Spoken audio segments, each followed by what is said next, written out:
नमस्कार मित्रांनो, 42 नवरदेव नटून थटून आले, पण तिथे ना मंडप होता ना नवरी. मध्य प्रदेशात लग्नाच्या नावाखाली विचित्र सामूहिक फसवणूक झालेली आहे. काय ही बातमी आपण सविस्तर आणि थोडक्यात या चॅनलवरती बघणार आहोत.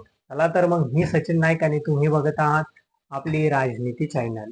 मध्य प्रदेशमधील देवास इथे केवळ एक दोन नव्हे तर तब्बल 42 नवरदेव लग्नाचे खोटे आश्वासन देणाऱ्या एका फसवणुकीची बळी ठरले.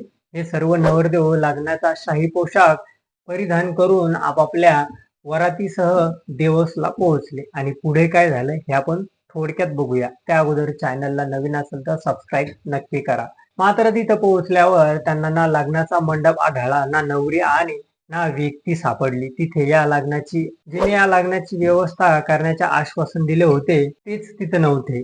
प्रत्येक नवरदेवाकडून 10 ते 25,000 रुपये उकळलेले आहेत. असा आरोप आहे की या फसवणुकीचे बळी ठरल्यापैकी बहुतांश तरुण विदेशा शहापूर आणि देवास जिल्ह्यातील ग्रामीण भागातील रहिवासी आहेत. इंदूर इथे एका अनाथ आश्रमात राहणाऱ्या मुलींशी लग्न लावून देण्याचे आमिष दाखवून या तरुणांना जाळ्यात ओढण्यात आले होते. या लग्नाची व्यवस्था करण्याचा बहाण्याने प्रत्येकी नवरदेवाकडून 10 ते 25,000 रुपयांची रक्कम उकळण्यात आलेली होती.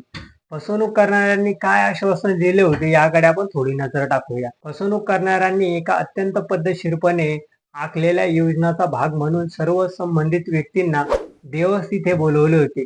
आधीच ठरलेल्या योजनेनुसार सर्व नवरदेव आणि त्यांच्या वरातींनी सकाळी गायत्री शक्तीपीठ इथे एकत्र जमावे अशी सूचना त्यांना देण्यात आल्या होत्या. त्यांना सांगण्यात आले होते की लग्नाचे विधी या ठिकाणी पार पडतील आणि त्यानंतर माता टेकडी मंदिरामध्ये दर्शनासाठी जाता येईल. ना नवरी आली ना मंडप सजला. लग्नाचा पोशाख परिधान करून नवरदेव आणि त्यांच्या वराती ठरलेल्या वेळी निश्चित स्थानी पोहोचल्या. मात्र तासनतास वाट पाहूनही जेव्हा एकही नवरी तिथं आली नाहीत, लग्नाचा मंडप उभारलेला दिसला नाहीत आणि ज्या व्यक्तीने त्यांना बोलवले होते तोच व्यक्ती तिथे हजर झाले नाहीत, तेव्हा या पीडितांना आपण फसवले गेल्याचे समजले. या घटनेची माहिती मिळताच बीएमपी पोलीस ठाण्यातील पोलीस तातडीने घटनास्थळी दाखल झाले. या संपूर्ण फसवणुकीचा कटाचा मुख्य सूत्रधार इंदूरचा रहिवासी असल्याचं बोललं जात आहे.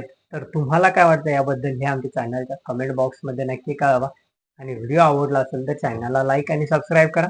धन्यवाद.